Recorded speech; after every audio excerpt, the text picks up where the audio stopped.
Something's not adding up here. Welcome to the TurboGrafx-16 and TurboWorks Episode 1.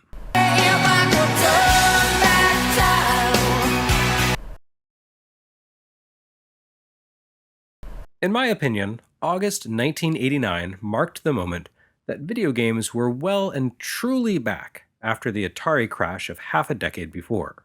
And that means all the NES works and Sega and Atari videos that we've seen over the past decade of my working life have all been adding up to this moment, the American launch of the PC Engine console.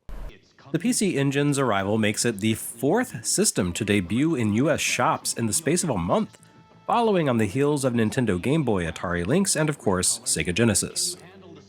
Although precise launch dates for most of these systems are a little murky, there's even disagreement over whether Game Boy technically debuted at the end of July or sometime in August. The point is, this was a massive influx of hardware. New games, new systems, new commitments for parents and kids alike. Just when everyone had sort of settled into the groove.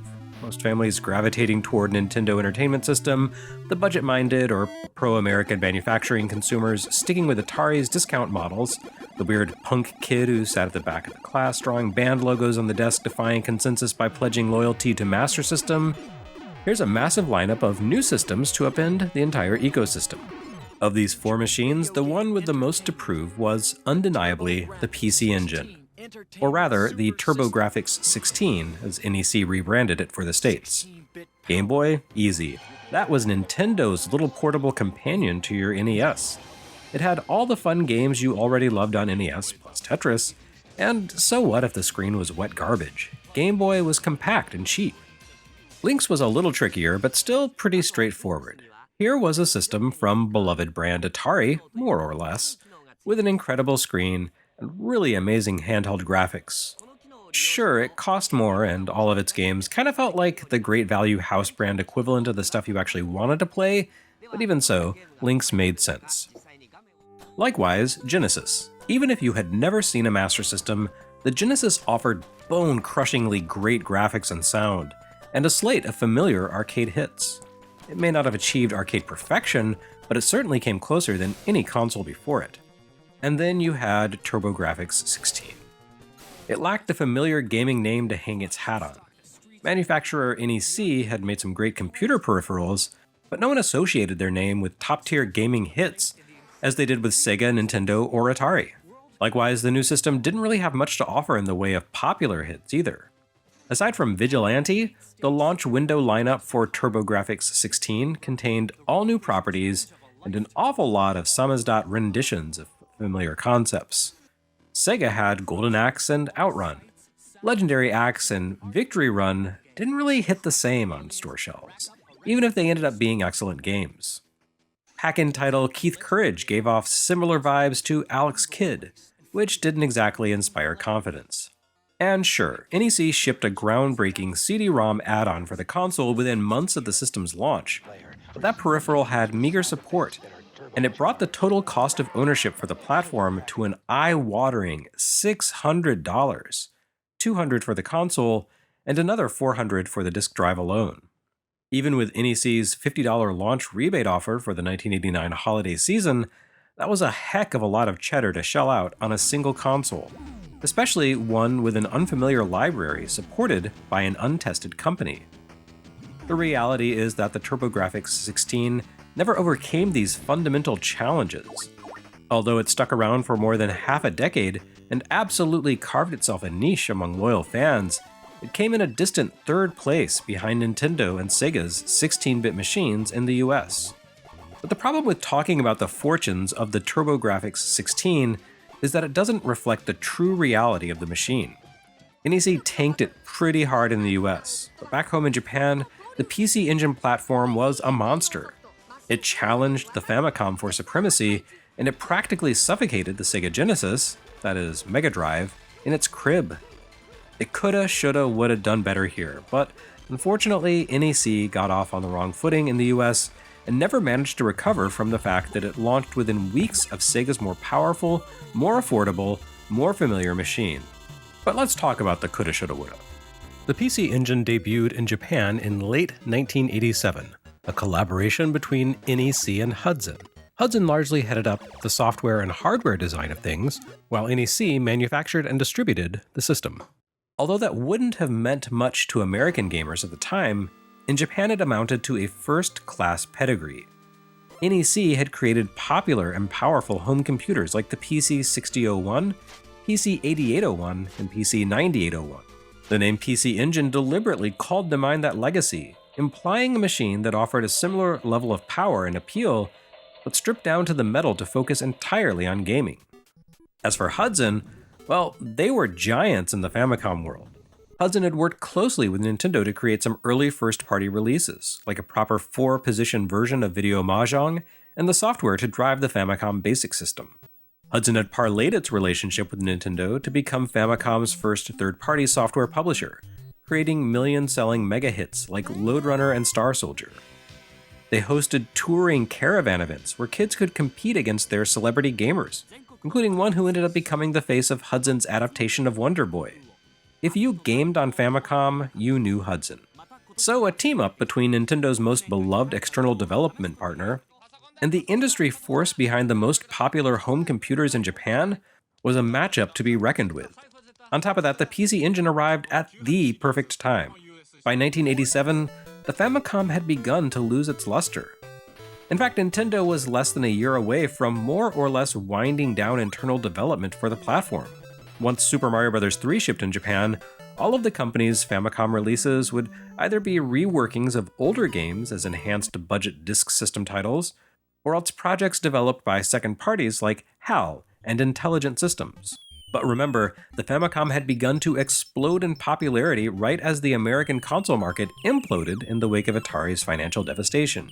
Not coincidentally, Hudson had led the charge for Famicom's boom era in the summer of 1984. And Nintendo rode high as millions of families bought consoles and games and turned the platform into a commercial and creative juggernaut. Famicom had begun to lose steam by 1987. The disk system had largely proven a dead end, as the enhancements it brought to the console, richer sound, rewritable memory, technical enhancements, had not only been matched by advanced memory management chips like the MMC-1 and Konami's VRC-2, they'd been exceeded. At the same time, Nintendo hadn't been entirely successful in reining in outside publishing efforts to bring them under their own control, as they would be in America and Europe. Attempts to implement an approvals and licensing process really just sort of amounted to an honor system, because the Famicom lacked the security chip that dictated what could run on NES. This largely unrestrained third-party production led to the same rampant trash that had dragged down Atari's console, which choked out the discoverability of actually good games at retail and left many talented external developers struggling to make ends meet. And despite the technical advances made possible by memory enhancement ROMs, the Famicom was ultimately an aging system, falling desperately behind the cutting-edge arcade boards produced by companies like Namco, Capcom, Irem, and of course, Sega. So when the PC Engine arrived at the end of 1987, it hit the Japanese market like a shock of cold water. Although the console ran on a CPU that really just amounted to a clocked-up version of the Famicom's processor, it also boasted an incredible graphics chip, offering 16-bit memory bandwidth. Which is to say that, while the PC Engine had many technical similarities to the Famicom, it absolutely eclipsed Nintendo's console in terms of graphical capabilities, in much the same way that the Master System's graphics processor made that system a generational leap over the SG-1000, despite the two consoles running on the exact same CPU. This may not have been a true 16-bit console, but to the end user, that disclaimer amounted to splitting hairs. The PC Engine was incredible. It didn't take long for Japan's games enthusiasts to notice, and the PC Engine would eventually outsell the Famicom on a month-to-month basis. Sure, Nintendo's system had a massive install base, big enough to sustain Famicom as a going concern all the way into 1994, but gamers in search of a cutting-edge fix quickly turned to PC Engine. That turned out to be bad news for Sega. By the time they launched Mega Drive in October 1988, the PC Engine had established a foothold, and its CD-ROM add-on had just arrived to give the early adopters something much cooler to salivate over than a sloppy port of Thunderblade. All told, NEC's various PC Engine models, including the CD-ROM add-on and combined systems, sold nearly 8 million units in Japan. Most estimates I can find online put that at just shy of half the number of Super Famicom consoles that Nintendo ultimately sold, 17 million or so, but twice as many as the 4 million Mega Drive systems that Sega moved. By all accounts, PC Engine was a huge hit in Japan. In America, not so much. NEC managed to sell roughly 1.5 million TurboGrafx and Duo systems here, a paltry fraction of the 18 to 20 million 16-bit systems that Sega and Nintendo moved apiece.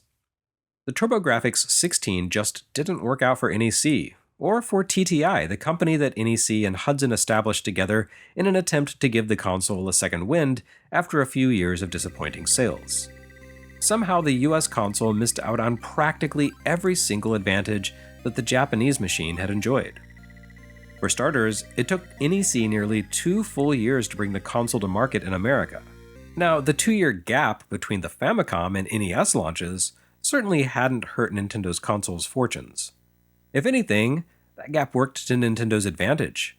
The NES launched with a devastatingly good lineup in 1985, certainly a more impressive array of cartridges than Famicom had enjoyed. But the US gaming industry in 1985 was a very different creature from its state when the TurboGrafx-16 shipped 4 years later. The NES had been the first domino to fall in a succession of events that saw the American console market roaring back into existence, more popular and profitable than ever.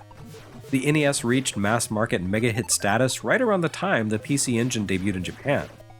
I've mentioned this elsewhere, but I tend to regard the 1987 holiday as the point at which American parents, that all-important barometer of cultural saturation, began to perceive video games not as video games or Atari games, but rather as Nintendo games. The NES sold out nationwide for holiday 1987, and I know because this was when I initially intended to buy one for myself but couldn't, because it was sold out. And the console only picked up steam over the following year, culminating in an even more massive holiday season in 1988, where the hardware and software largely sold out on the strength of demand for the long-delayed sequels to Mario and Zelda, and the fact that several million children had received a free magazine a few months earlier telling them in no uncertain terms how much ass the NES kicked. Would the TurboGrafx-16 have been able to find a foothold amidst that kind of hype? It's hard to say, but certainly August or September 1989 didn't work out so great either. The NES may have begun to show its limits at that point, but kids sinking their allowance into a game about their favorite Ninja Turtles or flipping out about Mega Man 2 didn't care. And for those who did care, well, there was the Genesis, priced $10 less than the TurboGrafx and boasting some devastatingly impressive games. At least, as far as the demo kiosk was concerned. The TurboGrafx-16 just never had a good entry point into the US market. Sitting at a sort of midway technical point between the NES and Genesis, a description that contemporary games writers used, it found itself thwarted, in part by the localization gap from Famicom to NES. The NES had launched more than 2 years late, but games tended to make their way overseas much quicker than that. This led to a software ecosystem that seemingly matured more rapidly for NES than Famicom's had, leaving less time for stagnation and for audiences to grow tired of the system. It didn't hurt that Nintendo had taken a draconian approach to licensing its partners' releases, curtailing the worst and most catastrophic Famicom games from hitting American shelves. Not every NES game was a winner, to be sure, but late 1989 was the tail end of the console's antediluvian age before the flood of games from Western developers hit shelves and brought down the average quality level for the platform. So the NES hadn't worn out its welcome, and the Genesis offered a fresh new form of tech. What then did TurboGrafx-16 have to offer? Much less than it had in Japan, as it turns out. NEC took a very conservative approach to localizing software, leaving many of the console's best games stranded overseas and largely inaccessible to Americans. Now, granted, most of those untapped creations had a decidedly Japanese feel to them. We were still a few years away from Sailor Moon, Power Rangers, and Dragon Ball normalizing the idea of American kids enjoying things that had clearly originated overseas. But they do speak to an overly cautious mindset that was reflected universally across the platform, even in its hardware design. In Japan, the PC Engine had been this teeny tiny thing, literally the size of about 5 CD jewel cases stacked up one on top of the other. It was a feat of compact engineering, a celebration of technical ingenuity, Not only did the console look like a sophisticated piece of kit versus the Famicom's toy-like qualities, it offered vastly more power in a tiny space. Alas, NEC's US release was apparently focus tested by the same group who convinced Atari that the Lynx hardware needed to be a massively oversized thing that could barely be considered portable. They redesigned the TurboGrafx-16 hardware to be more than twice as large as the core PC Engine unit. It shipped as a gigantic chunk of plastic, mostly hollow. Worse, if you wanted to make use of a video connection better than fuzzy RF, you needed to buy the Turbo Booster add-on to connect onto the back and make a composite video connection possible, which made the machine even larger. At least NEC left well enough alone with the game's media format. The PC Engine made use of a slim, credit card-like form factor called the HuCard. These were almost entirely identical to Sega's MyCard Sega card format for SG-1000 and Master System, though of course fully incompatible due to the different program tech and pinouts. HuCards held a lot more data than Sega cards, too. By the time the TurboGrafx-16 shipped, the manufacturers had increased data density to the point that the American version of R-Type could ship as a single game on a single card, a welcome change from the way the Japanese release broke the game into a two-part release with both halves selling at full price. American and Japanese HuCards lacked compatibility, but it turned out that NEC's technique for region locking boiled down to just reversing the pin order. This became a saving grace for serious American Turbo fans. They could import the juicy Too Hot for America stuff from Japan and just invert the pin order of those games with the use of a simple physical converter. The CD-ROM add-on would prove more challenging, but that's a story for another day. The real takeaway is that the TurboGrafx-16 was, in every sense, a lesser creation than the PC Engine, despite being the same beast. Now, NEC and Hudson certainly made their share of boneheaded moves on the Japanese side of things. I'll tackle the benighted Super Graphics platform someday to really drive that point home. But in the end, the TurboGrafx-16 simply never got a break. A combination of external circumstances and questionable choices by NEC ultimately doomed the system to also ran status, even though it really deserved better. Still, the fact that the console powered through for more than half a decade speaks, I think, to the underlying excellence of the hardware and of its keen software design. Even if we only saw a fraction of the system's full library in America, most of those games ranged from good to excellent, with far fewer duds reaching retail than you saw on competing platforms. I mean, there were fewer good games too. Only about 90 games made their way to HuCard in the US, with another 50 or so showing up on CD. That's not very many games overall, but what the library lacked in volume, it more than made up for in excellence. And the American Turbo library has become incredibly expensive as a result. Like the Neo Geo Pocket Color, it's one of those systems where an impressive hit-to-miss ratio and the small total set of games makes it seem manageable for collectors to track down, at least numerically, if not necessarily financially. It certainly doesn't hurt that the system's microconsole, the TurboGrafx-16 Mini from 2019, was the best thing to emerge from the microconsole trend, with developer M2 devoting absolute love to the machine and present-day stakeholder Konami loading the thing down with tons of great stuff, all of which factored into an awakening in Americans to just how great the TurboGrafx was. TurboWorks will be focused on the US lineup for the system, which friend of retro gaming history Stephen Lin was kind enough to give me access to for the purposes of this project and the eventual book. But I'll also be dipping into the Japanese side of things from time to time because that library is packed with incredible software that never made its way overseas for no clear reason. Honestly, now that SG-1000 is well out of the way, TurboGrafx is probably the project that excites me most. TurboGrafx-16 was always beyond my reach as a kid, but its games had such a distinct personality and unabashed sense of quirky fun that it always fascinated me. The Turbo Duo and Rondo of Blood was the first truly massive retro gaming purchase I ever made back in the day once I managed to finally achieve something resembling financial security as a games journalist, oxymoronic as that may sound. As much as I enjoyed my time with that system after buying it, I still feel like I've barely scratched the surface on this platform. So please join me for TurboWorks, as it runs parallel to NES Works and Seigaiden moving forward. The TurboGrafx-16 may have been a tremendous flop as a product, but it was an amazing platform for games, and I for one am excited to discover what it was all about.